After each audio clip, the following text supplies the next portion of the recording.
Ben Vüsal Kəlbəzərli, bu günlərim Kəlbəzər rayon sakini Məmmədov Dağbəyənin evindəyim və Məmmədov Dağbəyə hansı kənd sakini? Mərzimət kənd sakinidir. Gördüyünüz kimi 33 ildir ki, bu çətin şəraitdə yaşayırlar və cənab prezidentimiz hər dəfə çıxışında deyir ki, aidiyyəti olan orqanlara birbaşa tapşırıq verir ki, kim çətin şəraitdə yaşayırsa, birinci onlar evlə təmin olunsun. Bəli, 2040-cı ilə qədər Kəlbəzərdə tikilən evlər olana qədər və yaxud da kim istərsə Ağdərədə və yaxud da ki, erməni işğalından azad olmuş, bərpa olmuş, yenidən bərpa olmuş evlərdə təmin olunsun.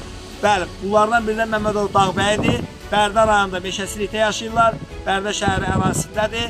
Xahiş edirik aidiyyəti olan orqanlardan bu ailəyə dəstək olsunlar.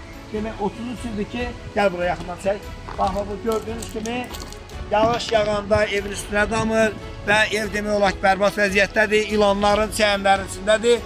Məmmədov Dağbəyi hamımız inanırıq ki, inşallah aidiyyəti olan orqanlar tərəfindən bu ailəyə dəstək olunacaqdır. Təşəkkür edirik, minnətdarımızı bildiririk.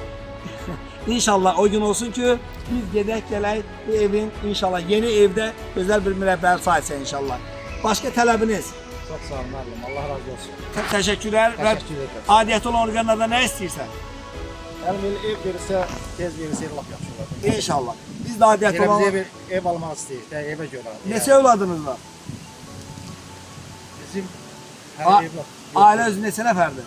Ailə hələ 2 nəfərdir. 2 nəfərsiniz. Bəli, bəli. İnşallah arz edirik ki, bu ailəyə tezliklə köməklik olunacaq. İnanırıq, inanırıq, inanırıq, bir də inanırıq. Təşəkkürlər.